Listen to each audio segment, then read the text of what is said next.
মুম্বাইয়ে কাজ করতে গিয়ে বাংলায় কথা বলায় বাংলাদেশি সন্দেহে বাংলার ৩ শ্রমিককে আটক করে মুম্বাই পুলিশ বিএসএফের সহযোগিতায় বাংলাদেশে পাঠিয়ে দেয়। পরে বিজিবি ওই ৩ শ্রমিককে আটক করে বিএসএফের সাথে যোগাযোগ করে। তাদের সমস্ত পরিচয় খতিয়ে দেখে বাংলাদেশ বর্ডার গার্ড মেখলিগঞ্জ বিএসএফের হাতে তুলে দেয় তাদের।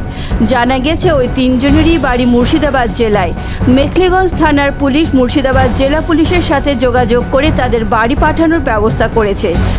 ভিন রাজ্যে কাজ করতে যাওয়া বাংলার পরিযায়ী শ্রমিকরা বাংলা ভাষায় কথা বলায় বারবার হেনস্থা হচ্ছে। বিভিন্ন মহলে প্রশ্ন উঠছে, তবে কি বাংলায় কথা বলা অপরাধ, নাকি বাঙালি হটাও অভিযান শুরু করেছে রাজ্যগুলি? মেখলিগঞ্জ থানা কুচবিহারে এই পুলিশ চৌকি থেকে সাইডে গিয়ে আমাদেরকে ওই বিএসএফ হাত থেকে নিয়ে আসে। এনারা আমাদেরকে বাড়ি পাঠাচ্ছে, আমাদের ভালো লাগছে। তা না হলো আমরা তো হয়তো জীবনে বাঁচতেই পারতাম না, বাংলাদেশের মিডিয়ারা গুলি মারতো, নাই তো সারা জীবন জেলে পচতে হতো। আপনাদের সহযোগিতার জন্য যে আমরা বাড়ি ফিরতে পারছি, এটা আমাদের বরং সৌভাগ্য, খুব ভালো লাগছে।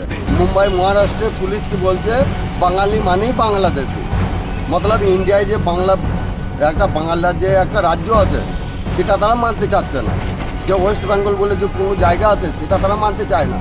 মুর্শিদাবাদ জেলা পুলিশ এবং পূর্ব বর্ধমান জেলা পুলিশের সাথে কোঅর্ডিনেট করি এবং ওনাদের যাবতীয় যে ডকুমেন্টস আছে আইডেন্টিটি প্রুফের জন্য, যেমন আধার কার্ড, ভোটার কার্ড, সেগুলো কালেক্ট করি। তাদের যে জমি আছে তাদের নিজস্ব নামে সেগুলো কালেক্ট করি এবং তাদের সমস্ত যে ভারতীয় নাগরিক সেটা প্রমাণ করার জন্য সমস্ত ডকুমেন্ট কালেক্ট করি এবং বিএসএফকে আমরা ফরমাল চ্যানেলে আমরা প্রপারলি তাদেরকে অ্যাপ্লিকেশন করি এবং রিকোয়েস্ট করি যে তারা যত তাড়াতাড়ি সম্ভব এই ভারতীয় নাগরিকদের ফিরিয়ে আনে।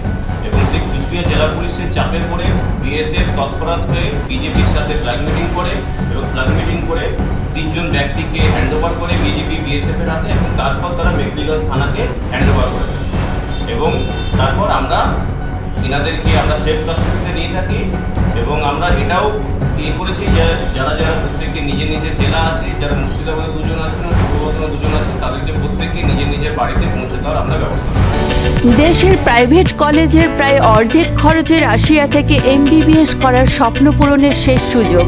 জুলাইয়ের 3য় সপ্তাহের মধ্যে যোগাযোগ করুন আমাদের সাথে 9123328643 অথবা 9434180878 এই নাম্বারে।